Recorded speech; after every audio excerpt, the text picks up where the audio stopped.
Welcome to another episode of The Brand Called You, a podcast and podcast show that brings you leadership lessons, knowledge, experience, and wisdom from thousands of successful individuals from around the world. I'm your host, Ashutosh Garg, and today I'm delighted to welcome a very, very accomplished professional from Lusaka, Zambia, Mr. Chisala C. Bwalya. Chisala, welcome to the show. Thank you so much for having me today. Chisala is the mission ambassador to the African Union at the Federation of International Gender and Human Rights, or FIGHR. He's an author, researcher, speaker, mentor, impact leader, founder, global change maker, visionary, humanitarian, and a social entrepreneur. He's also an expert in diversity, equity, and inclusion, and Chisala has been recognized, felicitated, and awarded several times. So Chisala, before we talk about FIGHR, tell me a little bit about your own journey. Thank you so much for having me today. And I'm so delighted to be here and share my experience and, my work with the world. So a little bit about me. Well, I come from a family of five. I'm a firstborn in a family of five. I have 3 brothers and 1 sister. Then as pertaining to the work that I do, well, there are basically 2 events that I mostly talk about when I talk about my journey that really shaped me to be the kind of person I am today. And those are the 2 events that really pushed me to even start the work that I do in gender advocacy and human rights. So the first one was the death of my father. I lost my father in 2010. Oh, I'm sorry. And after I lost my father, my whole world collapsed. Okay. And so it was very difficult, to go through that kind of grief and pick myself when I was just young, and it was a situation where I didn't even have a lot of people to even talk to and to share that grief with me. And so to a certain extent, I went into a depression.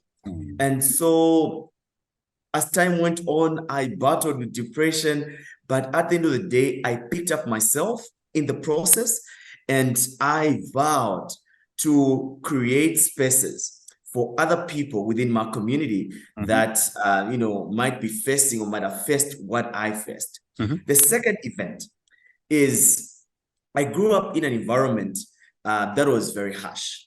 I witnessed a number of GBV cases, gender-based violence cases, sexual and gender-based violence cases within my community and within my family, where I saw my uncles beating my aunties and all that. And, for me, I was just like, these are people who have a lot of potential. These women who are being abused today. So I also took it upon myself and said, you know what?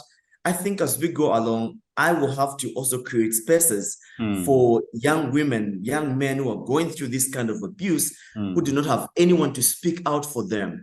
And so it is those 2 particular events that have shaped me to be the kind of person I am. So fast forward, I started my NGO in 2021 called the Center for Research, Consultancy and Advocacy on Gender-Based Violence. The mission is to speak out for people that are facing challenges and those that are victims of gender-based violence. So we create spaces for them, safer spaces for them. We advocate for them, we speak for them, provide counseling services for them. So it was from that point that I was recognized by this international organization called the Federation for International Gender and Human Rights. And I was appointed mission ambassador to Zambia at that time. And so I have been working in Zambia from that time. Wonderful. Then just early this year, I was appointed now mission ambassador to the African Union, so that now we can spread the cause to the African Union, and at least the FIGHR should have a voice in those summits and those general assemblies. Fantastic. Yes. Congratulations, Chisala, on your appointment. So for our viewers and listeners, tell me a little bit about the role of the FIGHR and what is your role as mission ambassador? Thank you so much for that question. So the mission ambassador to the African Union role is a key position within the Federation of International Gender and Human Rights. In that, as a mission ambassador, I'm responsible for representing their organization at the African Union and promoting the organization's objectives, mission, and vision. So my role as a mission ambassador is to engage with key stakeholders at the African Union, including policymakers, different government officials, civil society organizations, non-governmental organizations, and community-based organizations. So we do this to advocate for policies and practices that protect and promote gender and human rights. The other work that we do at the African Union as a mission ambassador is to advocate for policy change, where I work to promote policy change at the African Union that advances gender and human rights. So this includes engaging with policymakers and advocating for the adoption and implementation of policies that protect the rights of marginalized groups within the African continent. The other one is I also work to raise awareness. So as a mission ambassador, I raise awareness about gender and human rights issues across the continent through various outreach activities, including public speaking, like we're doing now, media interviews, and social media campaigns. So I do this by raising awareness about these issues, to help build public support for policies and practices that protect and promote gender and human rights. And the most important one, again, is building partnerships. I cannot operate efficiently and effectively without building stronger synergies within my space. So as a mission ambassador to the African Union, I work on building partnerships with other organizations and stakeholders to advance gender and human rights. So this includes collaborating with other civil society organizations and working also with government officials within the African continent to build support for policy change. How wonderful. Yeah. So tell me now, what are some of the major gender and human rights issues that are currently being faced in the countries within the African Union? Nice. Well, there are basically a number of gender and human rights issues that are currently being faced by countries within the African Union. The first one is gender-based violence. So we're saying that gender-based violence is basically a pervasive issue that is across the African continent, which is affecting girls, women, and men alike, in various forms. And this includes, rape, sexual harassment, intimate partner violence, female genital mutilation, which is still being practiced in some parts of Africa. Now, despite the efforts to address the issue of GBV, it still remains a prevalent issue within the African continent, with many survivors facing stigma and discrimination. So GBV is one of the most prevalent issues that we are still facing on the African continent. Just last week, I was reading an article, that was published by one of the media houses here in Zambia, that we have a surge in the cases of in rape cases today. And so now we're trying to understand what is causing this surge, this rise in the cases in the rape cases in Zambia today. The other issue is women's political participation. This issue still remains prevalent also, where women continue to be underrepresented in political leadership positions across the African continent, with only a few countries, meeting the recommended 30% threshold for women representation in parliament. So this limits women's ability to participate in decision-making processes and advocate for their rights. So women political participation also remains a gender and human rights issue, because not all women have the ability or have been given the chance, to stand, even to contest in elections. The other one is economic empowerment. So, as you know, women and girls continue to face significant barriers to accessing economic opportunities within the African continent, including limited access to education and training, discrimination in the workplace, and limiting access to financial resources. So this limits their ability to achieve economic independence and contribute fully to development in their communities. Fantastic. So this is also a limitation. Amazing. The last one that maybe we can talk about is child marriage. Child marriage also remains a significant issue across the African continent. I told you about, as I earlier alluded to, in my own family, we've had cases where young girls, 13-year-olds, 14-year-olds, have been married off to older men within my own family. And when I look at that, and I also look at what is happening within the African continent in different cultures, different cultural settings, it is so sad that young girls are being married off at a young age, tender age, without even giving them access to education and other social amenities. So we have many girls who are now being forced into marriage at a young age within the African continent. And this limits their access to education and economic opportunities, and putting them at risk of early pregnancy and other health issues. Correct. So these are just some of the, the most prevalent gender and human rights issues that we're currently facing within the African continent. Very interesting. And given the fact that Africa is such a large continent with so many countries, how does FIGHR collaborate with different member states to create and implement policies that protect gender and human rights? So the FIGHR, in collaboration with the African Union and its member states, is something that is very significant, because, the African Union is comprised of different facets. They look at different things, but our main interest is the aspect of gender and human rights. And so, the Federation of International Gender and Human Rights collaborates with the African Union and its member states in several ways. Some of these are through advocacy and lobbying, where the Federation of International Gender and Human Rights engages in advocacy and lobbying efforts to promote the adoption and implementation of different policies and laws that protect gender and human rights within the African continent. So this includes engaging with different policymakers and government officials at both local, national, and regional levels to push for policy change and to also raise awareness about human rights issues within the African continent. The other way that FIGHR collaborates with the African Union and its member states is through research and analysis. So the Federation of International Gender and Human Rights conducts research and analysis on human rights issues in Africa, which is used to inform policy recommendations and advocacy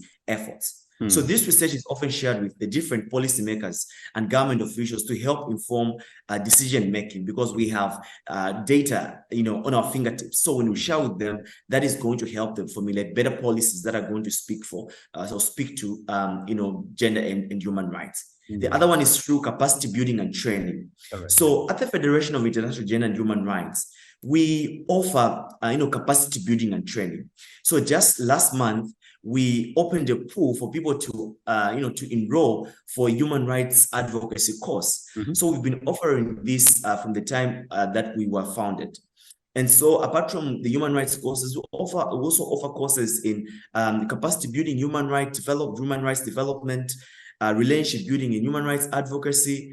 We also offer programs in mental health. We also offer, different courses in inclusion and diversity. Then now there was also an introduction of the professional advocacy, gender and human rights, and the chaplaincy program that was introduced. So we offer this capacity building and training to support the different policymakers and government officials and civil society organizations to help them better understand human rights issues, the core human rights issues, and help them develop strategies for promoting gender and human rights in their various communities where they're coming from. The last one is we also participate in policy-making processes. So the Federation of International Gender and Human Rights participates in policy-making processes at the local, national, and regional levels to advocate for inclusion of gender and human rights considerations in policy decisions. This includes participating in consultations within the African Union, policy forums, and other decision-making processes to ensure that the voices of the marginalized groups are heard and their rights are protected. Remember that it is not every organization that is speaking for the marginalized groups within the African continent or elsewhere around the world. So the FIGHR thereby comes on board to speak or to be a voice for the voiceless in our community, especially those that cannot speak out for their rights and for what they need within the spectrum of the African continent. Wonderful. So that is these are just the ways that the Federation has collaborated with the African So can Union. you share with me maybe one example of a successful initiative that has been implemented through FIGHR? Yes, please. So we have implemented what we call the He for She campaign. So now the He for She campaign is a global initiative, actually, that seeks to engage men and boys in the fight for gender equality. So the campaign has been implemented in actually several countries within the African continent, including Nigeria, where it has helped to raise awareness about gender issues and encourage men to take an active role in promoting gender equality. So that is just one of them. The other one is the 50-50 campaign, which is a movement to increase the number of women in political leadership positions within the African continent. So this campaign has actually been very successful in several countries, including Rwanda, which now has the highest percentage of women in parliament in the world. Wonderful. Yeah.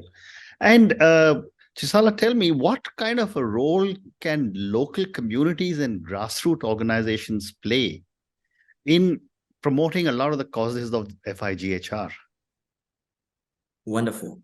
Firstly, CBOs, community-based organizations, are at the heart of the work that we do, because these are the organizations that are, experiencing these issues. These are the ones that have the first-hand information on the many, many issues surrounding gender and human rights within the African continent and within the different communities, right?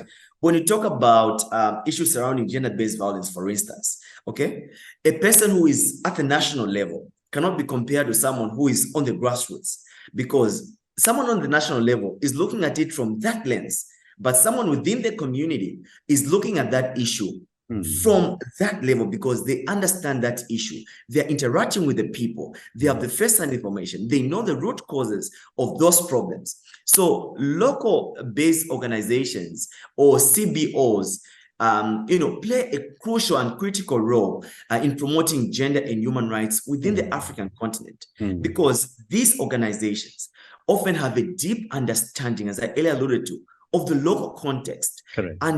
And work that is closely related to, the community members.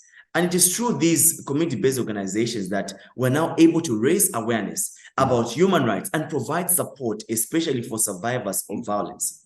Now, the Federation of International Gender and Human Rights recognizes the important role that local communities and grassroots organizations play in promoting gender and human rights. And we, as an organization, work to support them through a range of initiatives and programs, okay, such as capacity building and training, like I earlier alluded to. We offer different courses. The other one is funding and resources. We offer, funding and resources. Chisala, I'm sorry I have to cut you, but we're running out of time. So I've got two simple questions for you. So I also wanted to ask you that, the African Union's agenda for 2063 has a framework that addresses gender and human rights. How is FIGHR involved in this long-term vision? Okay, so the Federation of International Gender and Human Rights is involved in supporting the African Union's Agenda 2063 framework through a range of initiatives and programs.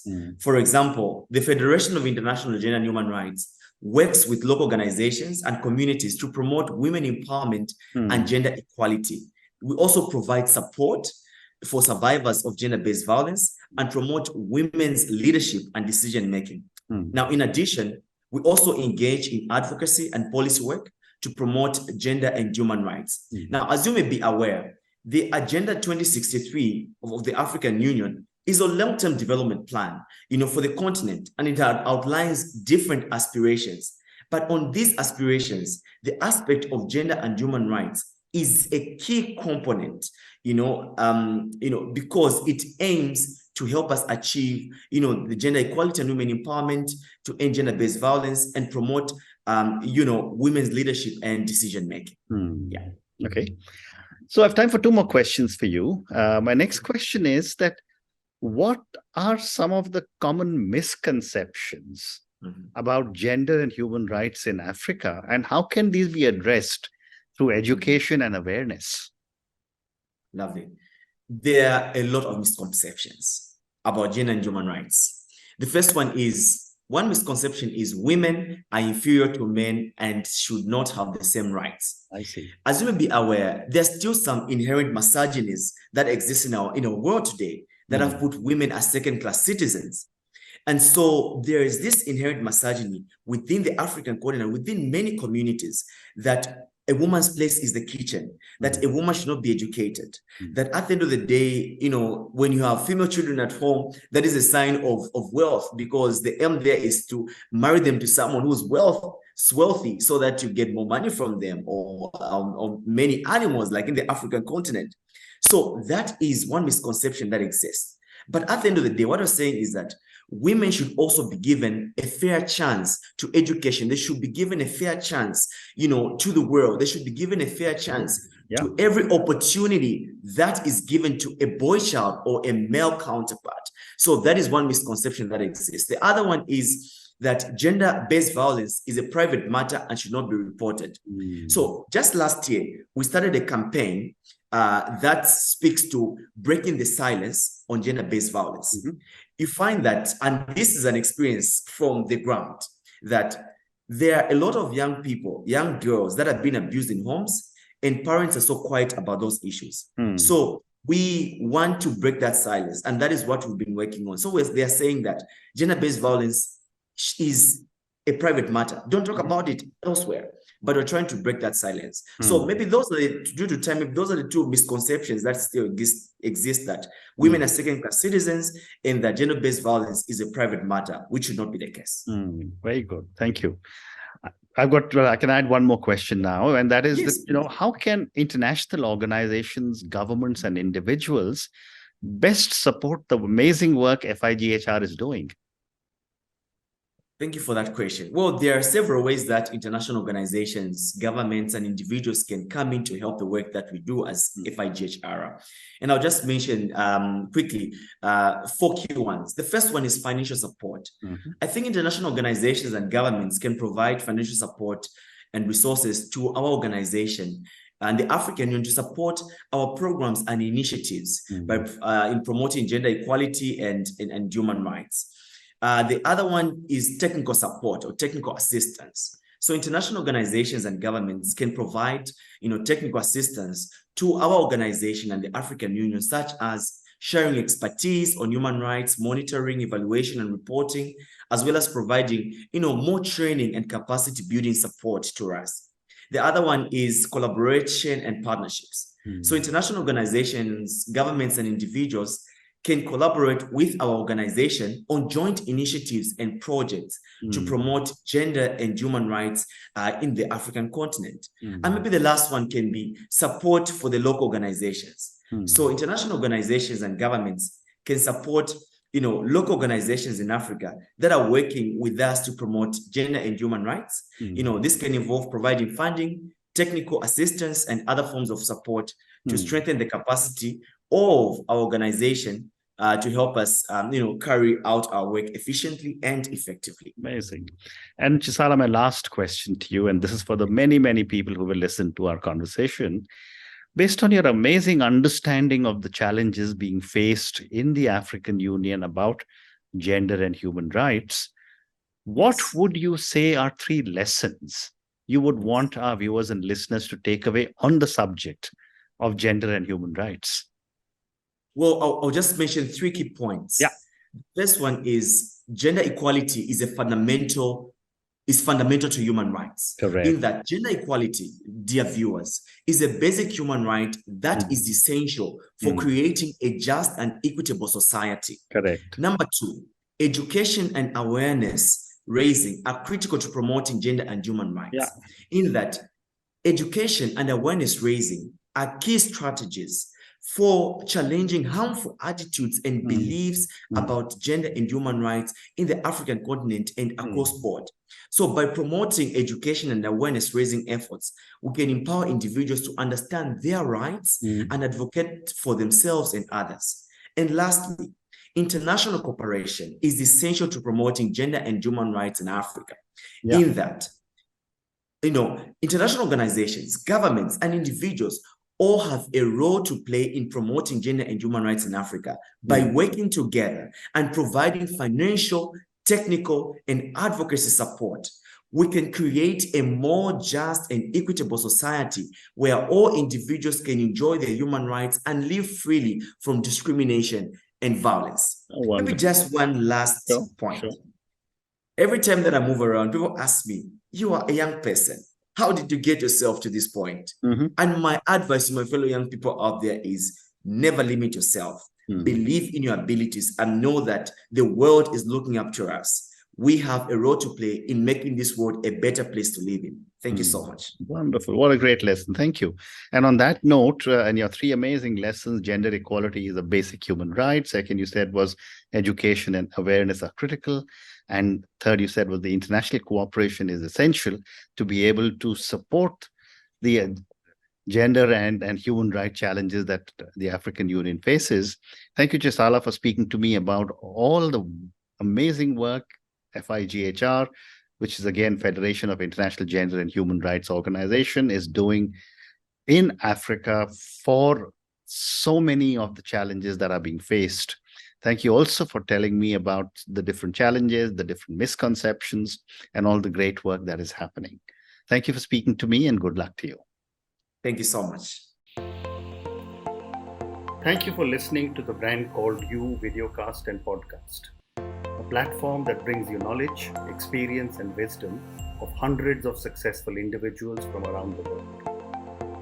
Do visit our website www.tbcy.in to watch and listen to the stories of many more individuals. You can also follow us on YouTube, Facebook, Instagram, and Twitter. Just search for the Brand Called You.